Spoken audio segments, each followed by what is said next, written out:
Ayah bunda, sahabat sekalian, sahabat Quran, dimanapun berada, yang mudah-mudahan senantiasa disayang Allah, dirahmati Allah Subhanahu wa Ta'ala. Alhamdulillah, wa syukrulillah, kita senantiasa ucapkan kata-kata ini, salah satu bentuk ungkapan rasa syukur kita kepada Allah Subhanahu wa Ta'ala. Alhamdulillah di pagi ini kita coba rasakan bagaimana kita masih diberikan kesempatan untuk hidup, untuk menghirup udara di pagi hari ini yang begitu sejuk, yang begitu segar. Saya berada di daerah Jakarta Selatan, ya. Meskipun infonya Jakarta ini udaranya kurang baik dihirup manusia, namun Masya Allah pagi ini Ustadz merasakan bahwasanya udara itu sangat sejuk sekali. Apalagi kita hari ini bisa berkumpul, bermuajahah secara online dalam majelis ilmu, majelis Al-Quran. Menambah keberkahan insya Allah di pagi hari kita semuanya. Maka patutlah kita semuanya mensyukuri nikmat Allah yang Allah karuniakan kepada kita yang tidak bisa kita hitung satu persatu. Di antara nikmat Allah Subhanahu wa taala yang Allah berikan kepada kita ayah bunda adalah Allah titipkan kepada kita kerentek atau keinginan untuk terus belajar mendalami Al-Qur'anul Karim, mendalami ilmu. Itulah yang disebut taufik Allah Subhanahu wa taala. Dari sekian banyak orang beraktivitas pagi ini, ya, ada sekian ratus orang yang kemudian join Zoom kita, ya, di Rumah Muslim, di Quranic Vibes pagi ini. Ini tidak lain tidak bukan kita bisa hadir di sini karena taufik dari Allah Subhanahu wa taala semata. Kalau Allah nggak berikan taufiknya kepada kita, nggak mungkin kita pagi ini bisa kumpul. Ya, nggak mungkin kita tergerak hatinya untuk bisa menyimak kajian pada pagi hari ini. Maka kita patut bersyukur kepada Allah SWT atas taufik itu. Kemudian salawat beriring salam adalah kita haturkan kepada Habibana wa Rasulina Muhammad Sallallahu Alaihi Wasallam. Mari bersalawat kepada beliau. Allahumma salli wa sallim wa barik alaihi. Mudah-mudahan Allah Subhanahu wa taala menyampaikan salawat-salawat kita kepada beliau. Kata Rasulullah, "Man shalla alayya salatan sallallahu alaihi ashron." Kata Rasulullah, barang siapa yang bersalawat kepadaku satu kali, maka Allah akan bersalawat kepadanya 10 kali. Maka marilah kita banyak-banyak mengucapkan salawat kepada Habibana, kepada Rasul kita Muhammad Sallallahu Alaihi Wasallam. Mudah-mudahan kita semuanya, termasuk umatnya yang nantinya berhak mendapatkan syafaatul udma, syafaat dari Nabi Muhammad Sallallahu Alaihi Wasallam kelak di hari kiamat. Amin. Allahumma amin. Ayah bunda, sahabat Al-Quran yang dicintai Allah Subhanahu wa Ta'ala, betapa senangnya Ustadz pagi hari ini bisa bermuajahah dengan antum sekalian. Masya Allah ya, senang sekali bisa bermuajahah di dalam satu majelis yang insya Allah mulia. Karena di majelis ini kita tidak membahas perkara dunia. Di majelis ini kita sedang membahas, ya, kalam Allah Subhanahu wa Ta'ala. Ya. Jadi ayah bunda, ketika kita di dalam majelis Al-Quran, marilah kita hadirkan dulu kebesaran Al-Quran ini. Ini penting agar kita ini tahu bahwa kita sedang di majelis yang begitu mulia. Kenapa tidak? Al-Quran ini adalah kalam Allah Subhanahu wa Ta'ala, Tuhan yang Maha Mulia. Jadi kita perlu hadirkan betul Al-Quran ini yang sedang kita kaji, yang sedang kita tadabburi ini bukan seperti kitab-kitab biasa. Tidak seperti kitab bacaan yang kita selama ini baca tiap hari. Tidak seperti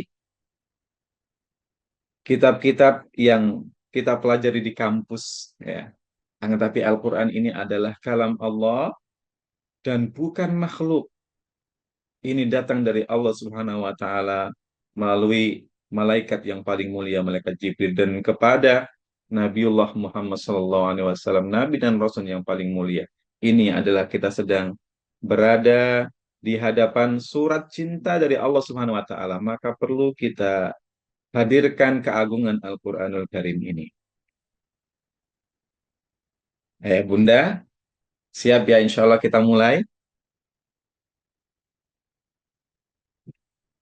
Hari ini insya Allah kita akan coba menyelami ayat-ayat Al-Quran di halaman yang keempat. Tentu di sini ada beberapa tema yang terkandung di halaman keempat. Akan tetapi Ustadz coba berfokus untuk mengkaji dan mentadaburi ayat ke-21 sampai ke-24. Ya, judulnya sudah di-share ya, sebagaimana yang sudah kita ketahui bersama. Jadi kita akan coba menyelami perintah mulia dari Allah Subhanahu wa taala, Tuhan yang maha maha mulia, Tuhannya alam semesta.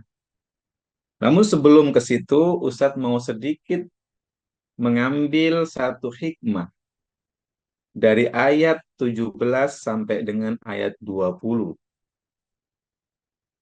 Kalau kita baca ayat tersebut dari Masalum kamatsalil ladzi istauqada naro sampai ayat 20, ini masih berbicara tentang orang-orang munafik yang kemarin sudah dikaji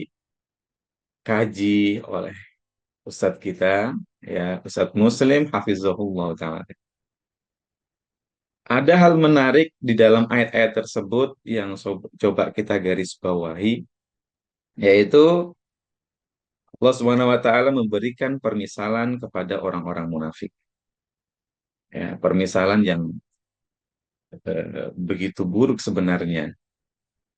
Nah, ada satu hal yang menarik, yaitu di ayat-ayat tersebut seringkali Allah Subhanahu wa taala menyebutkan atau mempermisalkan dan mengaitkan tentang cahaya, ya, atau sinar, atau cahaya api, ya. Nah, kita bisa ambil pelajaran bahwasanya betapa manusia ini membutuhkan cahaya. Ya, Bapak Ibu, siapa sih dari kita yang tidak membutuhkan sinar ataupun cahaya? Ya, kita hidup sekarang saja tidak bisa hidup kecuali kalau ada cahaya di antara kita, kan. Cahaya misalnya ada lampu kalau malam hari, ya kita bela-belain beli token listrik untuk eh, bisa mendapatkan cahaya. Kalau di siang hari, bumi dan semua makhluk membutuhkan sinar matahari. Ya, itu menunjukkan betapa pentingnya cahaya dan bisa dikategorikan bahwasanya cahaya ini adalah salah satu kebutuhan primer umat manusia. Ya.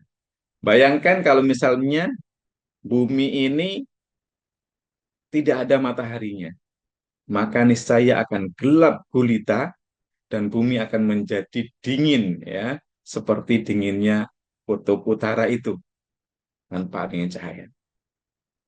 Nah, bagi kita, kita juga membutuhkan cahaya yang lain yang tidak hanya menyinari apa yang ada di sekeliling kita, namun bisa menyinari hati kita. Apa yang dimaksud itu adalah cahaya ilmu, cahaya Al-Quran. Karena ilmu itu datangnya dari Allah, ilmu adalah cahaya untuk umat manusia. Ayah Bunda, dulu Imam Syafi'i itu pernah mengadu.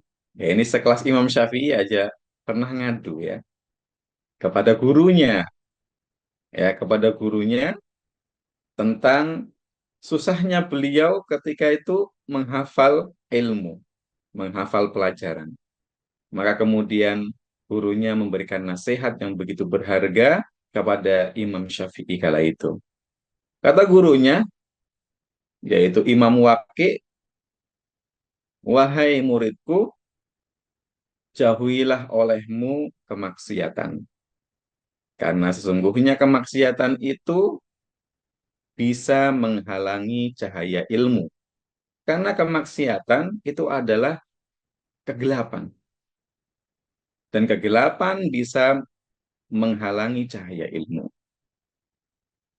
Kata beliau, gurunya, karena sesungguhnya ilmu itu adalah cahaya dari Allah Subhanahu wa taala, dan cahaya itu hanya diberikan kepada orang-orang berhati bersih.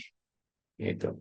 Nah, ayah bunda sekalian, di sini Ustadz mengajak kepada semuanya, ayo jangan bosan-bosan untuk senantiasa kita memelihara cahaya di hati-hati kita. Dengan apa? Dengan senantiasa belajar ilmu. Nah, di antara bukti kita, realisasi kita untuk memelihara cahaya agar tidak redup adalah dengan menuntut ilmu di pagi hari ini. Agar kita senantiasa mendapatkan pencerahan, ya, mendapatkan ilmu-ilmu sehingga kita bisa tahu mana yang betul, mana yang tidak. Karena orang yang tidak memiliki cahaya itu akan nabrak-nabrak. Seperti kalau orang, ya, berada di malam hari yang sangat gelap gulita, tidak ada sinar rembulan, waktu itu hujan lebat, ya, maka apa yang terjadi kalau dia jalan akan nubruk sana sini. Berbeda kalau orang yang memiliki cahaya, lampu, ya, atau senter misalnya, dia bisa tahu mana jalan yang buntu, mana jalan yang eh, ada kerikilnya, mana jalan yang dan lain sebagainya. Seperti itu. Nah, itu sedikit pelajaran dari yang kita bisa ambil dari ayat 17 sampai dengan 20. Ayo Bunda, sahabat sekalian, pada ayat 21 sampai 24, Allah Subhanahu wa taala di ayat 21 berfirman, A'udzu billahi minasyaitonir rajim. Ya ayyuhan nas, u'budu rabbakumul ladzi khalaqakum wal ladzina min qablikum la'allakum tattaqun. Ya Bunda, kalau kita perhatikan di ayat ini Allah Subhanahu wa taala sedang menyeru. Akan tetapi yang diseru ini bukan hanya orang-orang yang beriman. Allah SWT tidak mengatakan, Ya ayyuhalladzina amanu. Akan tetapi Allah menyeru kepada seluruh manusia, Ya ayyuhan nas.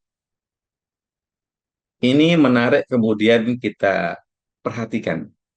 Mengapa Allah Subhanahu wa taala di ayat ini kemudian menggunakan kata anas, yaitu manusia, tidak menggunakan kata amanu, orang-orang beriman. Karena sesungguhnya ayat ini memiliki hubungan dengan ayat-ayat sebelumnya yang sudah kita bahas bersama. Ayat ini berhubungan dengan ayat yang berbicara tentang orang-orang yang beriman di ayat 1 sampai 5. Dan kita sudah bahas juga tentang orang-orang yang tidak beriman, orang-orang kafir di ayat 6 sampai 7. Innalladzina kafaru. Dan sebelumnya sudah dibahas juga tentang kaum munafikin, orang-orang bermuka dua. Ayat 8 sampai dengan ayat 20. Maka di sini Allah menggunakan panggilan ya ayyuhalladzina, ya ayyuhan nasu, wahai manusia. Wahai sekalian manusia. Seolah-olah Allah Subhanahu wa taala memanggil tiga kelompok tadi, memanggil orang-orang yang beriman, orang-orang yang tidak beriman, orang-orang kafir dan kaum munafikin.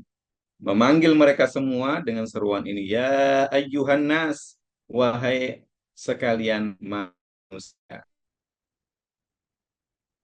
Ini adalah seruan dari Rabbul Izzati, dari Tuhan semesta alam, dari Allah Subhanahu wa taala kepada kita semuanya. Kepada kita semuanya.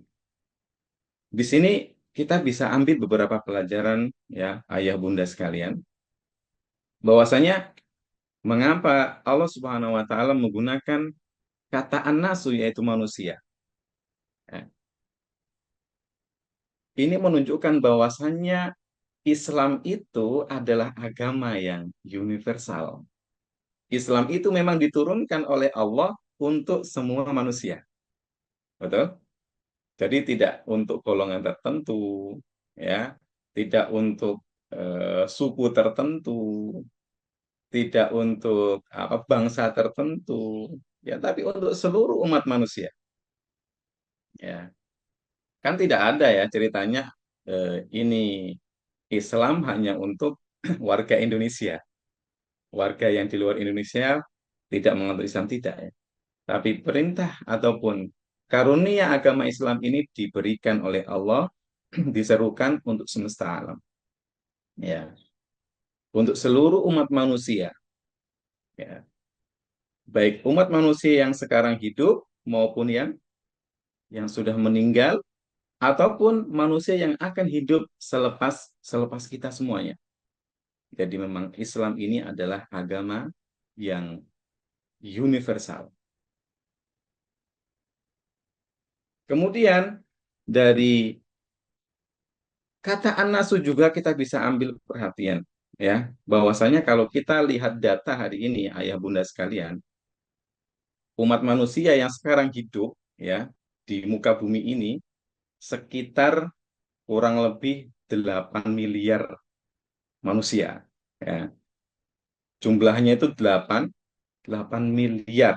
Masya Allah banyak sekali ya.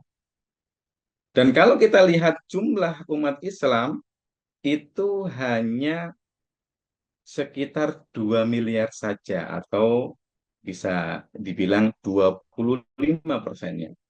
Maknanya apa ayah bunda? Kita semuanya yang hadir pada forum ya pagi ini adalah termasuk hamba-hamba Allah yang Allah pilih untuk kemudian menerima hidayah Islam. Kita adalah 25% dari sekian miliar manusia. Maka kita patut kemudian bersyukur kepada Allah Subhanahu wa taala atas nikmat hidayah Islam. Karena hidayah Islam begitu mahal harganya. Bapak Ibu, ayah bunda yang disayang Allah, kita juga patut bersyukur, alhamdulillah, kita dilahirkan di tengah-tengah keluarga muslim. Ya, kita dilahirkan dari rahim seorang wanita muslim. Kita patut bersyukur untuk itu. Karena bisa jadi kalau misalnya Allah takdirkan kita kemudian dilahirkan dari rahim manusia yang lainnya atau ibu yang lainnya yang non muslim, bisa jadi kita belum memeluk agama Islam. Maka kita patut bersyukur atas hal itu. Nah, ayah bunda mohon maaf, apakah di sini ada yang kemudian dahulu dilahirkan dari keluarga non-Muslim, kemudian convert ke Islam, ya login ke Islam? Apakah ada? Boleh chat di apa namanya di kolom komentar. Apakah ada di sini? Jika ada, jika ada, masya Allah, maka kita patut bersyukur. Dan biasanya, ini biasanya ya, saudara-saudara kita yang kemudian login atau convert, ya, masya Allah. Semoga Allah ya istiqomahkan kita ya. Bu Dian Cahyo dari Surabaya, Barakallahu Fik. Ya. Biasanya yang kemudian convert dari semula non muslim kemudian masuk ke Islam itu lebih merasakan bagaimana nikmatnya hidayah Islam itu. Nah, yang menjadi PR kita bersama adalah kita yang sejak lahir dilahirkan di keluarga muslim, keluarga Islam. Di sini kadang-kadang kita tidak begitu merasakan. Maka tugas kita adalah merawat hidayah itu dan merasakan betapa mahalnya hidayah Islam ini. Hai Bunda, yang disayang Allah Subhanahu wa taala, ini seruan dari Allah Subhanahu wa taala kepada seluruh manusia. Maka agama Islam ini adalah untuk semuanya. Apa yang diperintahkan oleh Allah SWT? U'budu rabbakum. Ya, sembahlah Tuhanmu. Ya, sembahlah Tuhanmu, kata Allah. Ini adalah inti dari perintahnya. U'budu rabbakum. Sembahlah Tuhanmu. Allah Subhanahu wa taala di dalam ayat ini memberikan perintah kepada kita agar kita memberikan segala bentuk peribadatan kita hanya kepada Allah Subhanahu wa taala, tidak kepada yang lain.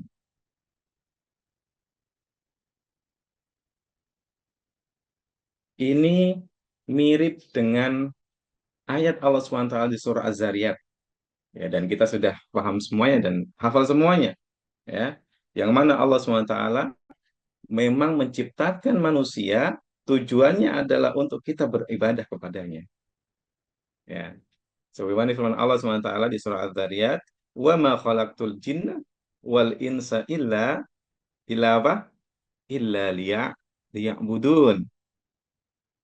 Kata Allah dalam Al-Quran, tidaklah kami ciptakan jin dan manusia kecuali untuk menyembahku. Nah, ini perintah Allah. Ini perintah pencipta alam, ya, kepada kita semuanya. Untuk senantiasa beribadah kepada Allah Subhanahu wa taala. Nah, yang menjadi pertanyaan untuk kita semuanya, Masya Allah, ya, barakallahu fiik kepada teman-teman, ya, yang dulunya non-muslim dan sudah convert, ahlan wa sahlan. Kita semua saudara. Nah,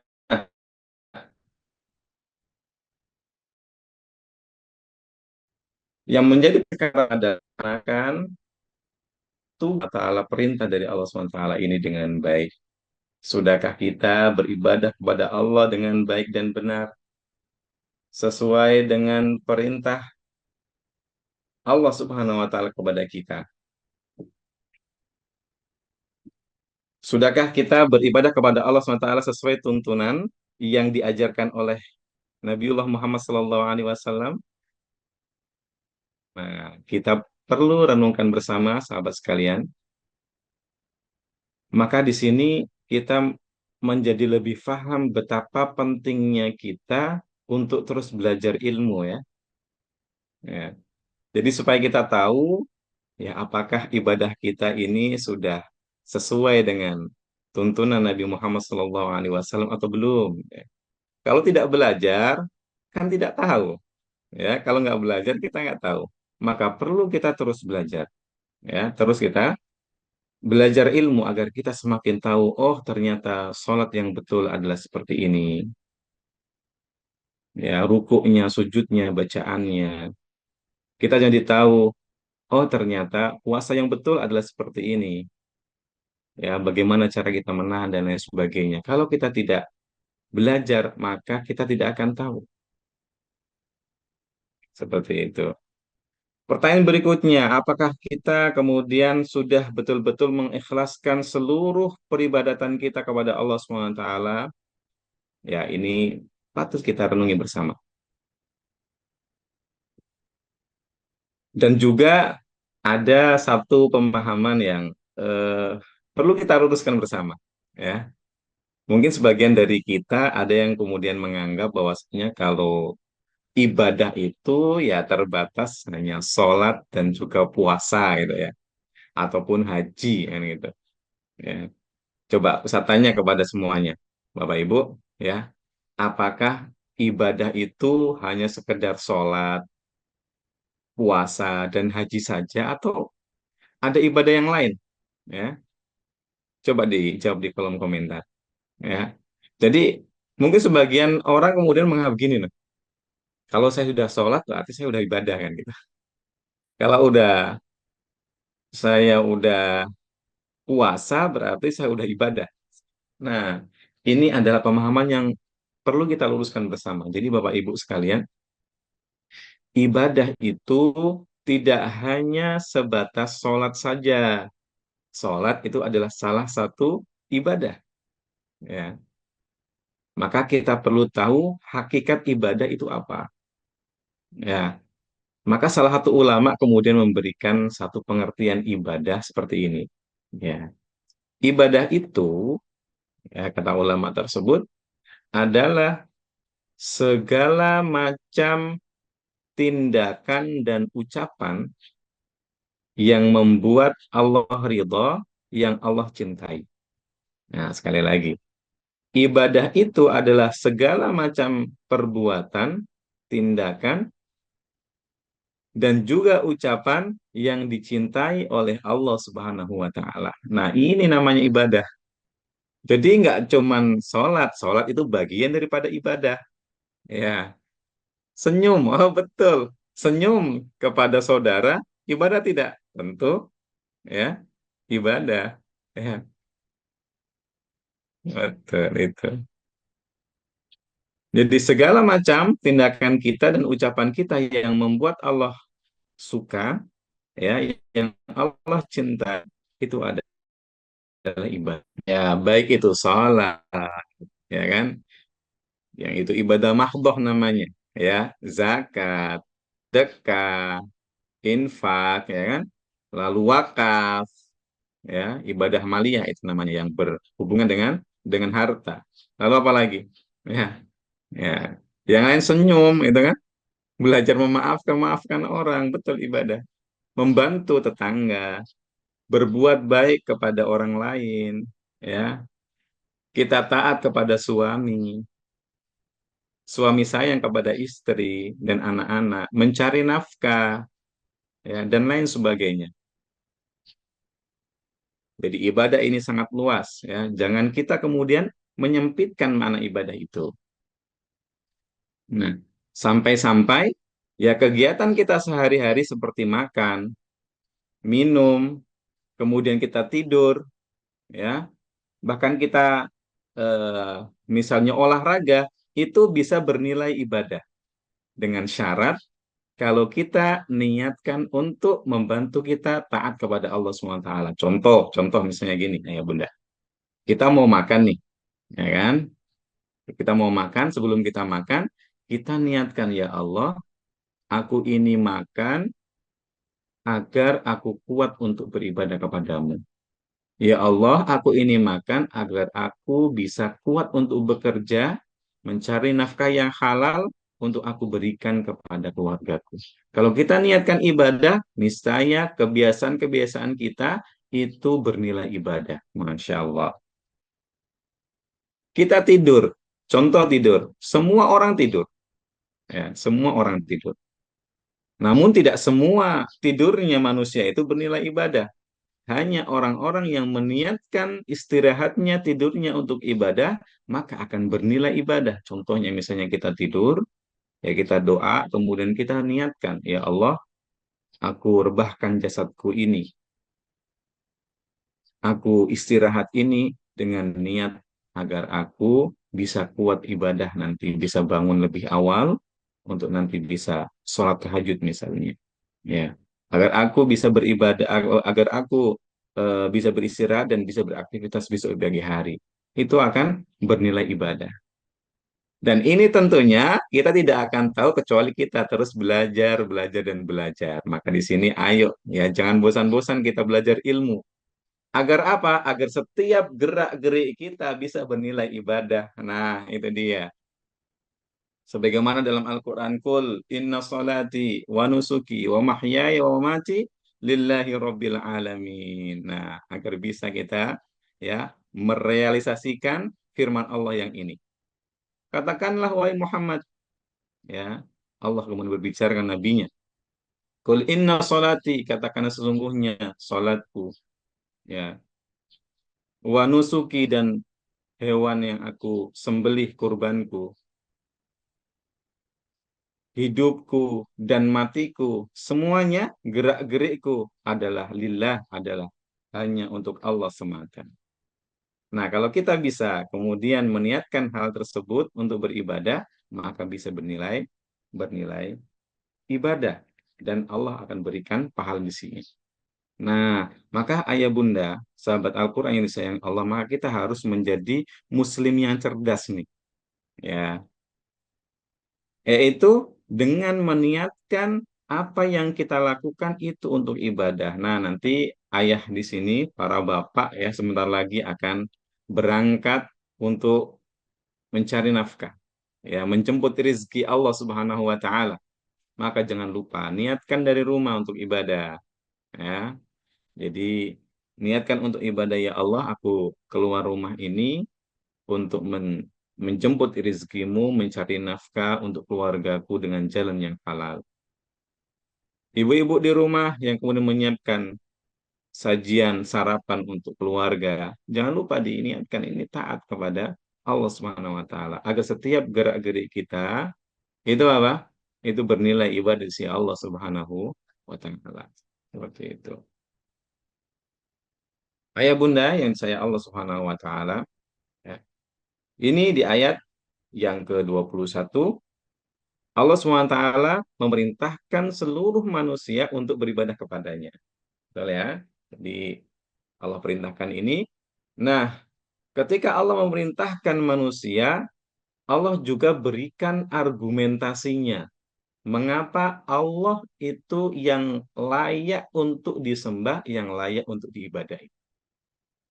Tidak yang lain. Allah kemudian memberikan argumentasinya. Di ayat tersebut, U'budu Rabbakum. Sembahlah Rabbakum, Tuhan kamu.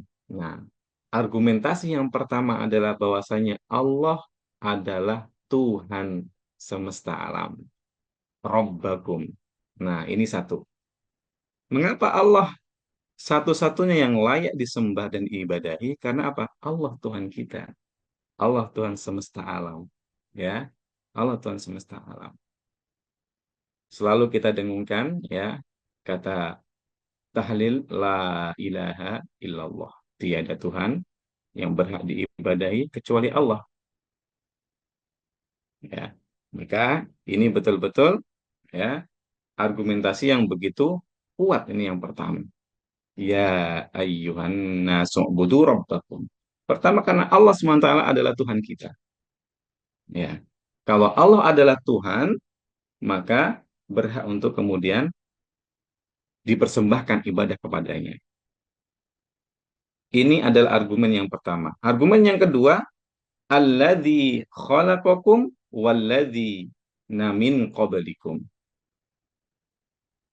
Allah adalah zat yang telah menciptakan kamu dan menciptakan orang-orang sebelum kamu. Nah, ini yang kedua.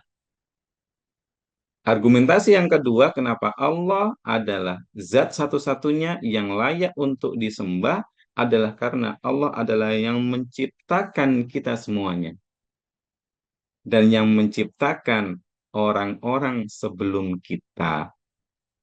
Nah, ini adalah perkara-perkara yang tidak bisa dilakukan kecuali hanya Allah semata.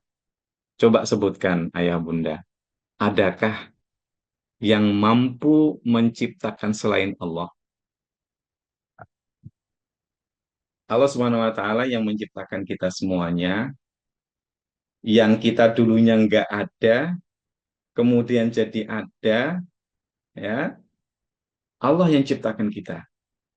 Maka Allah yang ciptakan kita, maka Allah yang berhak untuk diibadahi. Satu-satunya. Karena yang lain apa? Yang lain itu adalah makhluk ciptaan Allah juga. Ya. Kalau ada yang kemudian yang lain mengatakan ini adalah Tuhan, ya, itu hanya pengakuan semata. Ya, ada orang yang kemudian mengaku menjadi Tuhan. Ya, contohnya siapa? Firaun ya. Firaun dahulu ini luar biasa. Ya Allah, ya, makhluk akan tetapi kemudian mengaku jadi Tuhan. Ana rabbukumul a'la. Kata Firaun tuh ya. Aku Tuhanmu yang tertinggi ini. Ya, Firaun ini jangan ditiru betul-betul ya. Ini durhaka banget ini ya. Firaun ini. Ya. Atau Yang kemudian dianggap Tuhan itu adalah yang dipertuhankan. Ya, sejatinya dia bukan Tuhan, akan tetapi orang itu kemudian apa? Mempertuhankan, ya, mempertuhankan sebagian daripada makhluk makhluk Allah. Nauzubillah min dzalik. Mudah-mudahan kita semuanya senantiasa istiqomah dalam tauhid kita, ya, istiqomah dalam, ya, la ilaha illallah. Ayah bunda, ini yang kedua. Allah yang telah menciptakan semua manusia, maka Allah berhak untuk diibadahi. Kemudian Allah tutup ayat ini, la'allakum tattaqun, agar kamu bertakwa kepada Allah Subhanahu wa taala. Nah, coba kita perhatikan, kita sejenak merenung di ujung ayat ini, la'allakum tattaqun. Allah Subhanahu wa taala, ya, menyuruh kita untuk beribadah kepadanya, ya, agar kita kemudian bertakwa kepadanya. Ya. Jadi Allah Subhanahu wa taala sesungguhnya menginginkan semua umat manusia untuk menjadi orang-orang yang bertakwa kepada Allah Subhanahu wa taala. Pertanyaan, Ustaz, kalau Allah Subhanahu wa taala menginginkan seluruh manusia bertakwa, beriman kepadanya, mengapa ada orang-orang yang tidak beriman kepada Allah Subhanahu wa taala? Bahkan mayoritas umat manusia sekarang itu tidak beriman kepada Allah, ya. Sebanyak 6 miliar. Mengapa seperti itu? Nah, karena Allah Subhanahu wa taala itu maha bijaksana, ya, maha bijaksana. Dan Allah Subhanahu wa taala memberikan kepada manusia itu pilihan, ya. Allah membekali kita akal untuk kemudian apa? Berpikir dan bisa memilih mana yang baik dan mana yang tidak baik untuk dirinya. Ya, maka Allah berikan pilihan kepada kita semuanya. Dan alhamdulillah, ya, alhamdulillah kita memilih jalan hidayah Allah Subhanahu wa taala. Ya, seperti itu. Dan di dalam ayat lain bahwasanya memang dunia ini adalah apa? Tempatnya ujian. Ya, Allah bisa kok. Allah bisa kok. Kalau misalnya Allah berkehendak menjadikan seluruh umat manusia yang hidup saat ini, 8 miliar manusia itu menjadi orang yang beriman semua kepada Allah. Cukup Allah bilang, kun fayakun, ya. Sudah bisa. Tapi Allah dengan kebijaksanaannya tidak seperti itu. Allah pengen tahu di mana di antara kita, ya, siapa yang kemudian berusaha untuk terus, ya, belajar, ya, berusaha untuk terus menggenggam keimanan, berusaha kemudian mempertahankan hidayah Islam. Seperti itu. Karena memang dunia ini sejatinya adalah untuk ujian. Betul atau betul? Ya, ayah bunda. Kalau Allah kemudian membuat semua orang beriman, maka di mana letak ujiannya? Tidak ada di situ. Ya, ini subhanallah adalah kebijaksanaan Allah Subhanahu wa taala. Ya, la'allakum tattaqun, agar kita menjadi orang-orang yang bertakwa dan takut kepada Allah Subhanahu wa taala. Ya, sebagaimana kita tahu, ya, wujud takwa itu adalah, ya, kita harus kemudian menjalankan perintahnya dan menjauhi larangan-larangan Allah Subhanahu wa taala. Dan takwa itu adalah wujud daripada ibadah kita, atau ibadah adalah wujud ketakwaan kita, ya. Kan ayah bunda, ibadah itu, ya, ada dua macam. Yang pertama adalah menjalankan perintah-perintah Allah. Itu disebut ibadah. Dalam Al-Quran, Allah kemudian memerintahkan kita untuk sholat. Maka kemudian kita menjalankan perintah tersebut, kita sholat. Di dalam Al-Quran, Allah kemudian menyuruh kita untuk berzakat, mengeluarkan sebagian harta kita berzakat. Kita keluarkan zakat, taat kepada Allah, itu ibadah. Di dalam Al-Quran, Allah Subhanahu wa Ta'ala memerintahkan kita untuk memaafkan, ya. Maka apa? Kita harus memaafkan, ya. Taat kepada Allah Subhanahu wa Ta'ala. Ini ibadah. Di dalam Al-Quran, ya, Allah anjurkan, Allah perintahkan untuk kita bersedekah. Ya, maka apa? Kita kemudian mengeluarkan sedekah. Ya, Allah Subhanahu Wa Taala ya memerintahkan kita untuk berbuat baik kepada orang lain, tidak menzolimi mereka. Maka apa? Kita taat terhadap terhadap perintah itu. Maka bentuk ibadah yang pertama adalah menjalankan ya perintah-perintah Allah Subhanahu wa taala. Dan bentuk ibadah yang kedua tidak hanya menjalankan perintah, tapi apa? Juga menjauhi larangan-larangan Allah. Ya. Allah Subhanahu wa taala melarang kita berbuat zalim kepada orang lain dan kepada diri sendiri. Maka kita jauhi perbuatan zalim itu. Ya. Allah melarang kita untuk menggunjing orang lain, ghibah. Kita jauhi perbuatan ghibah itu. Ya. Allah Subhanahu wa taala ya, kemudian melarang kita untuk berbuat kikir ya, pelit ya, baik kepada diri sendiri ataupun orang lain. Maka kita jauhi itu. Itu termasuk ibadah. Allah Subhanahu wa taala kemudian melarang kita untuk memakan harta dengan cara yang zalim, ya, dengan cara yang zalim. Kita akan apa? Kita jauhi itu. Ya, Allah melarang kita untuk kemudian mendekati zina. Nauzubillah min dzalik. Mudah-mudahan Allah jaga kita dan keluarga kita dari perbuatan zina ini. Maka apa? Kita jauhi itu, ya. Itu termasuk ibadah. Jadi ayah bunda, kita harus betul-betul ya merenungi ini semuanya. Mudah-mudahan kita menjadi orang-orang yang bertakwa ya di sisi Allah Subhanahu wa taala, menjadi orang yang paling mulia di sisi Allah Subhanahu wa taala.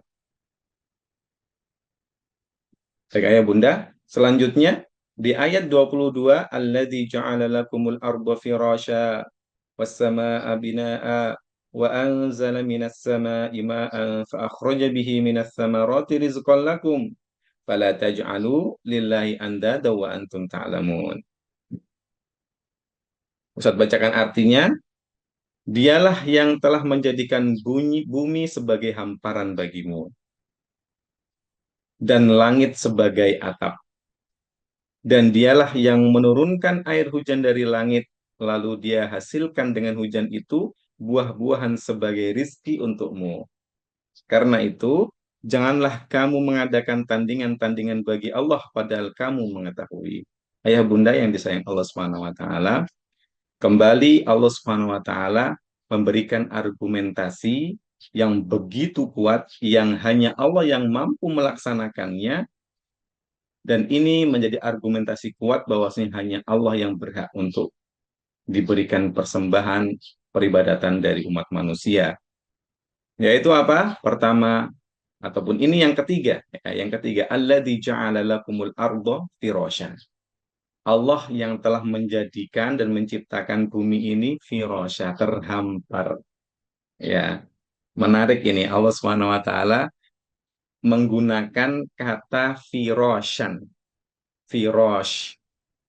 Dalam bahasa Arab hari ini kata firash itu apa? Itu digunakan untuk ya menyebut kasur ya.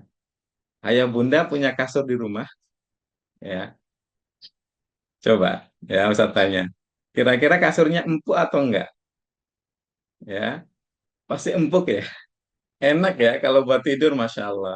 Ya nikmat banget kasurnya. Apalagi kalau ya kasurnya beli yang agak ya ada harganya yang dikit, Masya Allah itu oh nikmat banget ya. Pulas jadinya tidur itu. Nah, itulah Allah SWT menciptakan bumi itu seperti ya menjadi hamparan. Ya, ini adalah mengisyaratkan bahwasanya Allah itu memang menyiapkan bumi ini untuk kehidupan manusia yang nyaman hidup di atasnya. Seperti halnya kasur. Ya, kasur itu kalau kita sudah rebahan di atasnya, Masya Allah sudah segala masalah itu seolah-olah lupa semua ya. Ya. Karena ketika kita tidur ya, orang tidur udah nggak ingat masalah kan gitu. Ya. Maknanya apa? Allah SWT memang menyediakan ini bumi ya, ya sebagai hamparan. Maknanya apa? Maknanya adalah Masya Allah ya, bumi ini adalah nyaman untuk ditinggali umat manusia. Ya, maka di sini kita ya harus kemudian bijaksana merawat bumi yang Allah titipkan kepada kita. Janganlah kita menjadi orang-orang yang merusak di atas muka bumi ini. Baik perbuatan kita, baik apa ucapan kita, jangan kemudian merusak apa yang ada di atas muka bumi ini. Dan tidaklah bumi ini menjadi sangat runyam dan kurang nyaman untuk ditinggali. Itu kenapa? Karena perbuatan tangan manusia itu sendiri. Betul nggak, Bapak Ibu ya? Rumah kita yang kita tinggali aslinya nyaman ya, nyaman banget, Masya Allah, rumahnya luas dan sebagainya. Tapi mengapa rumah itu begitu apa? Begitu gerah ya di dalam rumah? Artinya apa? Tidak nyaman itu rumah. Mengapa? Ya karena tangan kita sendiri, ya, tindakan kita. Ya ini buat ya karena keluarga mungkin kita kurang baik dan sebagainya. Ya, jangan sampai kita menjadi orang-orang yang merusak di atas muka bumi ini.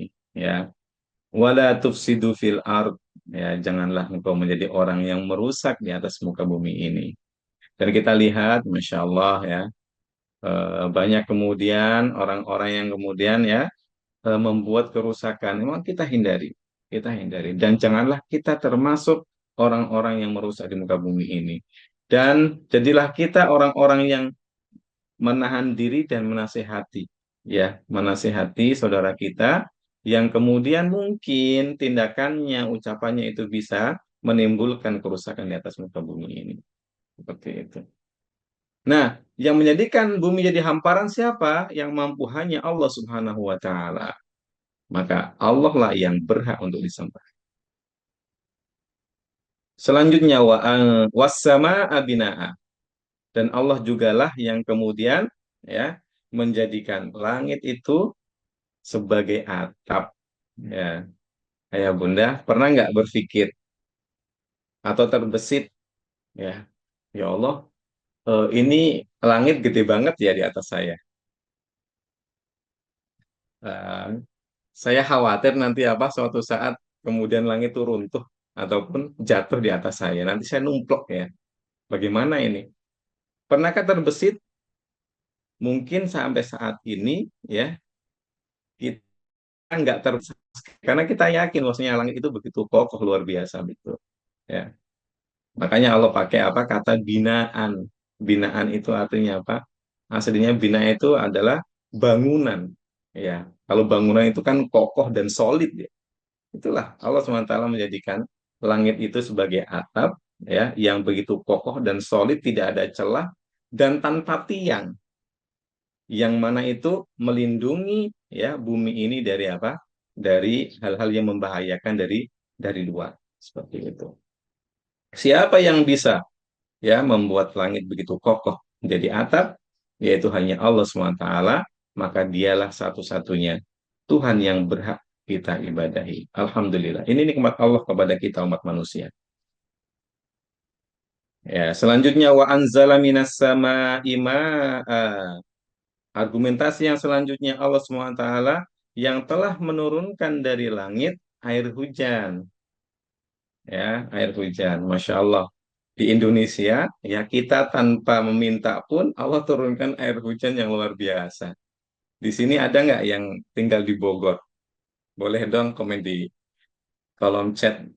Ada nggak ya orang Bogor ya? Masya Allah ya. Di Bogor dinamakan apa kota apa? Kota hujan ah. Masya Allah. Pak Abdul Azazi ya. Ini ya orang Bogor ya. Dinamakan kota hujan. Kita nggak minta tiap sore Allah kirimkan hujan ke kita. Masya Allah. Ya. Itu nikmat dari Allah Subhanahu wa taala. Ya. Hujan ini begitu ya, begitu luar biasa. Masya Allah. Ya, kita nggak minta pun Allah turunkan hujan. Ya, seperti itu. Ini nikmat Allah Subhanahu wa Ta'ala. Nah, dan kita tidak merasa betapa pentingnya nikmat hujan ini kecuali kalau sudah apa? Sudah kekeringan itu pas musim panas. Baru tuh kita merasa ya Allah, panas banget cuacanya kan itu. Nggak hujan-hujan. Sudah beberapa bulan nggak hujan-hujan ya Allah, panen saya ini apa? Kalau misalnya petani ya, seperti saya di rumah itu ada petani. Kalau nggak hujan, gelisah itu para petani karena apa? Nggak bisa nanam, ya kan gitu. Baru kerasa ya Allah, turunkanlah hujan ya Allah, gitu. Tapi alhamdulillah di Indonesia secara umum ya, Allah turunkan hujan tanpa kita pinta, ya. Dan asal kita tahu ayah bunda, ya. Jadi hujan-hujan itu ada nikmat dari Allah. Dan kadang-kadang ya kalau pas lagi apa namanya dengan kemajuan teknologi ya ada namanya hujan buatan. Ya, hujan buatan. Meskipun itu tidak lepas daripada apa? Daripada kehendak Allah. Kalau Allah tidak kehendaki meskipun orang berikhtiar untuk membuat hujan buatan karena mungkin kekeringan dan sebagainya, ya. Maka kalau Allah tidak kehendaki tidak akan turun hujan, ya. Jika hujan maka itu di bawah kehendak Allah Subhanahu wa taala. Ayah bunda, apakah kita tahu ya ketika ya ada usaha untuk membuat hujan buatan itu biayanya per hari ada yang tahu berapa? Misal ya, ada di satu daerah lagi keringan dan pengen membuat hujan buatan. Ada yang tahu satu hari untuk membuat hujan buatan ya kira-kira berapa biayanya? Ada yang tahu? Coba cek di kolom komentar. Cek di kolom komentar. Ternyata, ternyata mahal banget ya. Proses untuk membuat hujan buatan dengan menabur garam di atas langit itu, ya, itu apa? Sampai biayanya adalah 200 juta per hari. Masya Allah. 200 juta per hari. Silakan cek di internet. Ya, biaya untuk kemudian membuat hujan buatan itu 200 juta per hari. Mahal banget, ya, mahal banget. Dan kita alhamdulillah, ya, Allah turunkan hujan kepada kita ya tanpa kita pinta. Ini nikmat yang besar dari Allah SWT. Dan hanya Allah semata yang bisa menurunkan hujan. Nah, itu makanya hanya Allah yang berhak untuk diibadai. Ya. Kemudian fa'akhraja bihi minas samarati rizqan lakum. Kemudian Allah turunkan dari hujan itu, Allah tumbuhkan dari hujan itu ya buah-buahan yang luar biasa ini yang kita bisa rasakan. Ya, ya, masya Allah. Coba apa namanya kita sedikit merenung ya. Masya Allah, begitu luar biasanya nikmat Allah ini kepada kita semuanya. Ya, masa kita masih menjadi hamba yang sering mengeluh? Ya Allah sudah sediakan bumi yang nikmat, apa bumi yang kemudian nyaman, ya kan? Allah ciptakan langit yang melindungi kita. Allah kemudian eh, apa? eh, ciptakan hujan, turunkan hujan, ya kan? Allah tumbuhkan buah-buahan dan segala macam tumbuhan untuk kita konsumsi. Ini semuanya nikmat dari Allah Subhanahu wa taala. Dengan nikmat-nikmat ini, apakah patut kita kemudian menjadi hamba-hambanya yang tidak bersyukur dan masih mengatakan, ya Allah, ya, ya Allah, aku masih kekurangan, ya Allah. Ya, maka subhanallah ya, ketika kita kemudian merenungi ini semuanya, kita tahu bahwasanya nikmat Allah kepada kita itu sungguh luas, sungguh besar, sungguh banyak, gitu ya. Maka janganlah sampai kita menjadi hamba-hamba Allah Subhanahu wa taala yang kurang bersyukur. Ya, ayo Bunda, ya. Ayo kita menjadi hamba Allah yang pandai bersyukur kepada Allah Subhanahu wa taala dan kita ikhlaskan ubudiyah kita, ibadah kita hanya kepada Allah semata dan jangan menjadikan tandingan-tandingan ya dalam beribadah ya kepada Allah Subhanahu wa taala ya. Fala taj'alu lillahi andada. Jangan kemudian menjadikan makhluk-makhluk menjadi tandingan Allah. Ya, kalau kita insya Allah ya tidak ada yang kemudian menyembah berhala ya, tidak ada, tidak insya Allah tidak ada saya kira ya, menyembah patung sudah saya kira udah nggak ada di kita ini. Tapi kadang-kadang kita itu ayah bunda perlu kita hati-hati, kita terlalu menggantungkan diri kita kepada satu, kepada kemampuan kita. Hati-hati ya. Jangan terlalu menggantungkan kepada kemampuan kita. Boleh kita berusaha semaksimal mungkin dan itu dianjurkan, tapi jangan lupa tawakalnya. Karena memang Allah kemudian yang menentukan hasilnya itu. Makanya kita ada doa itu wala takilni ila nafsi torfata ain. Ya Allah, janganlah engkau ya menaruh ya apa yang aku perbuat ini ya kepada diriku saja tanpa campur tanganmu. Ya, ini doa yang perlu kita ya renungi juga. Jangan sampai kemudian kita ya terlalu lupa diri dan melupakan Allah ya karena apa? Harta jabatan yang kita miliki ya Bunda ya begitu. Kadang-kadang ini yang masih menjadi PR kita ya. Jadi makanya ayo ya kita ikhlaskan sepenuhnya hanya untuk Allah Subhanahu wa taala dan janganlah kita menjadikan ya selain Allah Subhanahu wa taala itu menjadi apa?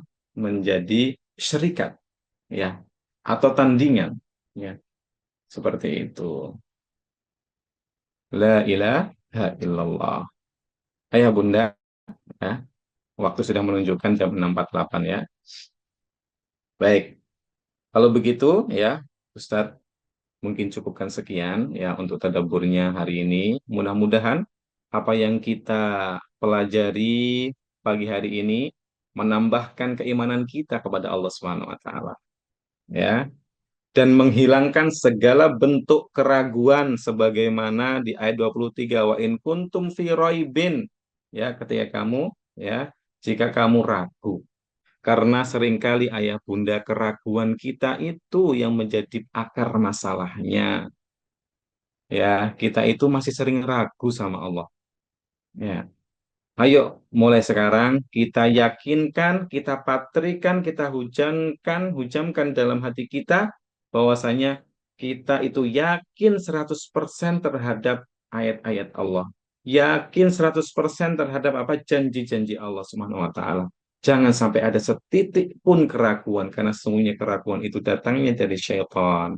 seperti itu ya mari kita yakinkan